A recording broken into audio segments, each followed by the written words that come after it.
For today's ulam, magluluto naman ako ng hindi ordinaryong ulamin din sa amin at minsan nga lamang makatikim ng garni kung wala pang magbigay. Dahil nga ni parting bundok kami, medyo may kalayuan kami sa dagat, kaya naman ang presyo ng garni din sa amin ay ginto. Mahigit 5 pirasong alimango nga din na rin pinaglilinisan ko at pagkatapos ngayon naman ay papakuluan lamang natin yan ng mga ilang minuto. Mga 10 minuto ko nga lamang itong pinakuluan at pagkatapos ay hinango ko na din. Garlic butter seafood nga pala ang tawag sa lulutuin ko ngayon, kaya naman nagtadtad na nga ako nitong mga bawang. Pinaghihiwa ko na nga din itong mga alimango at grabe nakakatuwa nga at sobrang tataba niya.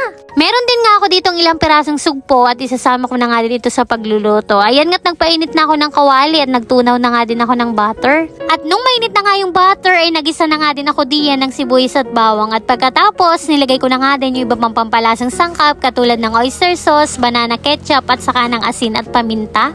At para naman nga sa pampabalanse ng lasa ay naglagay din ako ng 2 kutsaritang asukal at pagkatapos ay hinalo-halo ko lang hanggang sa kumulo. Mga 3 minuto ko nga lamang siyang pinakuluan at nilagay ko na nga din itong mga sugpo. Naglalagay nga rin pala ako dito ng cornstarch para medyo malapot nga yung sabaw. Naku po, yung ganitong sarsa palang mga mare ay talaga namang ulam na. Pinabulak-bulakan ko nga lamang yan ng mga ilang minuto at pagkatapos nilagay ko na nga din itong pinakuluan ko kaninang mga alimango. At pagkatapos ay pinaghalo-halo ko lang ng kumalat nga at lumasa yung sauce. Naku nga, ay paniguradong taob ang isang kalderong kanin kapag arini ang ulam. At arin na nga ho, luto ng ating garlic butter seafood. Dini na nga lang kami sa may labas ng bahay naghain at nang kakoy sabay-sabay na nga kaming kumain. At syempre bago kami kumain ay sama-sama muna kaming nanalangin. Thank you po Lord sa blessings. Kain po tayo mga mawe. Talaga naman kahit aring si Ate Kuning ay hindi papahuli sa kainan. At ayan, sarap na sarap nga rin mga kasama ko. Kakoy dahan-dahan lamang at baka kayo'y ma-high blood. Sobrang saucy nga ng pagkakaluto ko at kahit sarsa pa nga lamang ay aring-ari ng ulamin. Napakasarap. At pagkayari naman namin kumain diyan ay nagkayaya naman kami na dumayo ng paglalabas sa ilog. Medyo patanghali na nga din itong ginda namin na ari. Maigi na lamang talaga at hindi man katingkaran ng init at hindi man masakit sa balat. Sa kabilang barangay nga yung ilog din sa may amin, kaya naman nagpahatid na nga kami kay tatay papunta doon. At bago nga ni kami dumiretso ng ilog ay dumaan muna kami din sa may panaderia at kakoy mabili man lamang ako ng tinapay pang merienda. Nakakagutom din naman talagang maglabada, lalo pa nga ni kapag nadayo sa ilog. Kaya ayan, bumili lamang ako diyan ng pandikoko, Spanish bread, tapos yung tinapay na may pula-pula. Paboritong-paborito din nga nito ni Ate Kuning ang pandikoko at palagi nga niya akong inautusang bumili. At pagkatapos ko nga ning makabili ng tinapay ay di bumiyahin na nga din kami. Hindi rin naman ganun kalayuan yung ilog din sa may amin at mahigit 10 minuto lang din naman yung layo. At habang nasa daan nga ni kami ay nakakatuwa nga at anihan na palaka ko. Napatigil nga ni kami diyan at sinigawan nga ako nitong mga maghahakot ng palay at mga followers daw namin sila ay papicture daw. Ay sabi ko man din ay salamat naman ho kako at kami mga inapanood nyo. At pagkatapos nga nila magpalitrato ay didumiretso na rin kami pa ilog. At mahigit 10 minuto nga lang yung biyahe namin ay nakarating na din kami dini. Pagkarating pa nga laang namin dini sa ilog ay lumublob na agad dini sa ilog. Aring si Ate Kuning ay paano baga naman ay sa kulikot ng luluhin. Ubod naman talaga ng kulit aring tatay namin at talagang siya pa nga na yung pasimuno na una-una sa pagliligo ng bata. Ay sabi ko man din ay bago pa kami wari matapos ng paglalabada ay putla ng hasang. Sobra din nga ning kulitin aring bata at inapagluluko pa at inapaanod yung sapatos ng ama ay di yung bata naman ay kandahabol at takot din namang mapaanod. Mahilig din nga ning paiyakin ang mga apugan pero gustong gusto din naman palaging kasama ni Ate Kuning at laging nakababa at inabigay baga naman ang gusto. Ay maigi na rin nga ni kako at mahilig magsasama sa kanya at kahit paano nga ni naaasahan magbantay at mag-alaga ng batuta. At habang nakakulitan nga rin magluluhuin ay di nag-umpisa na nga din kami sa paglalaba. Tulong-tulong na nga din kami diyan sa paglalaba at nakako nga rin mas madali at mas mabilis makakatapos. Kapag talaga marami at tambak ang aming tubal ay di ni palagi namin inadayo ng paglalaba sa ilog at di ni nga rin maalwan. Kapatid kong si Ara ang taga-kusot at taga-bras ng mga damit tapos arin namang si Titang Ina ay taga-pukpok at ako naman nga ni ay taga-banlaw. Mas masarap nga ring dumayo ng paglalabada din sa ilog at napakaalwan nga ring magbanlaw. Sobrang alwan man din at pagkatapos mong makusot ay di bobogbogan mo bago auhawan mo lamang ng isang beses ay di kay pwede mo na ding ibilad.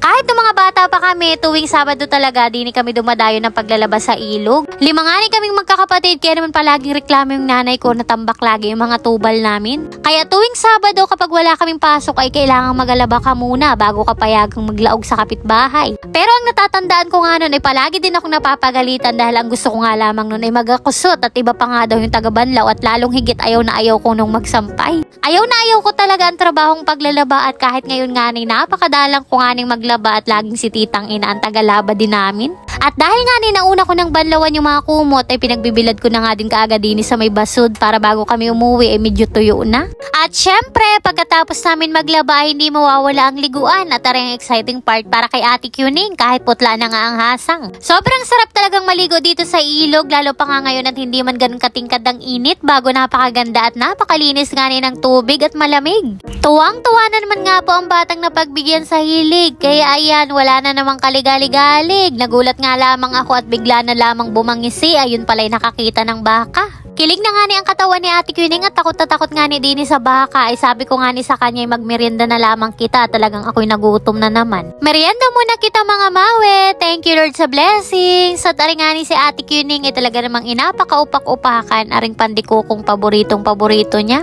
Natanawan nga din namin na si tatay ay nagasilong na ng mga binilid naming kumot at saka banig kaya naman kako din kay Ate Kuning ay dali-dali na sa pagliligo at kita'y mauwi na. At bago nga ni din kami umuwi sa bahay ay dumaan muna kami dito sa bahay ng tiyahin ko at isinauli lang namin yung payong na ginamit namin. Napansin nga namin na napakaraming bunga ng kanyang bayabasan kaya naman sabi niya ay manguha na kami. Napakarami nga ning bunga nitong bayabasan niya at halos mahinog na at yung iba nga ning nagalaglagan na daw at walang kumain. Napakarami din nga ning alaga ni Kaka ditong native na manok kaya naman inalo ko siya ni tatay na pabahagi man lamang daw ng isa. Panganay na kapatid nga pala ng tatay ko itong pinuntahan namin at ayan nga nakaulok ng isa kaya naman dali-dali na agad si tatay humuli at baka pa daw magbago yung isip. Sabi ko man di ayos at libre na naman ang ating ulam at masarap arika akong tinulahin. At dahil nakabahagi na nga kami ng ulam ay di umuwi na nga din kami. Umahon din nga kami ng bundok ngayon para mamitas nitong mga lansones. Sobrang daming ang bunga at halos lahat ay mahinog na. Kaya naman sabi ko nga dito kay Kuya Kine, itulungan na kaming mamitas para may benta din namin. Sa sobrang sagana nga ng mga prutas dito ngayon sa amin sa Mindoro ay napakababa naman ang presyo ng bentahan nito. Nangatnig nga kami sa mga magluluwas kung magkano ang kuha nila ng lansones ay 15 pesos daw ang isang kilo. Kaysa naman sa hindi nga mapakinabangan ay ibebenta na rin laang namin sa murang halaga. Kung tutuusin nga na halos ngayong taon lang talaga sobrang saganang mamunga yung mga prutas dito sa Mindoro. Kaya naman medyo nakakalungkot nga din na kung kailang marami ang bunga at saganang sagana doon naman napakababa ng mga presyuhan. Pero ika nga ay gayon talaga ang buhay. Ang mahalaga ay patuloy tayong binibiyayaan ng Ama ng masaganang biyaya. Gumagamit nga kami ng timba dito para mula sa taas ay mabilis nga ning maibaba itong mga lansones. Katulong nga din namin dito sa pagpipitas itong si tatay at talaga namang habang namimitas nga ni kami diyan na hindi namin mapigilang hindi kumain ng lansones. Dabaw nga na yung variety nito at talaga namang napakatatamis ay halos ayaw ko na nga ning tigilan. Isang puno nga lamang na lansones itong napitasan namin at talaga namang napakadaming bunga at halos mapuno na nga itong bangkat namin. Bata pala ang kami, ganito na talaga yung buhay namin. Kung wala kami sa palayan, naandito kami sa bundok. Mula pa nung elementary ako, tuwing Sabado, umaahon talaga kami ni tatay dito sa may bundok para magtanim ng mga puno-puno katulad ng saging, niyog at saka kung ano-ano pa. Kaya nakakatuwa din lang na kahit papano ay napapakinabangan na namin uli yung mga tanim namin noon. Eto talaga yung literal na masasabi mong kapag meron kang tinanim ay meron kang aanihin at talaga namang nakakatuwa at sobrang daming bunga ng lansones din. At bukod nga sa mga lansones ay napakarami din naming napitas dito katulad nitong mangustin, mga rambutan at saka ng durian. Para sa akin mas masarap pa rin talagang manirahan dito sa probinsya. Hindi ka man mayaman pero sagana ka naman sa mga likas na yaman. At pagkatapos naman namin makapamitas diyan ay di lumarga na rin kami pa uwi. Aringaning si tatay at si Kuya Kine ay kanda sayaw-sayaw pa kahit kabigat-bigat ng tangan nilang bangkat na punong-puno ng lansones.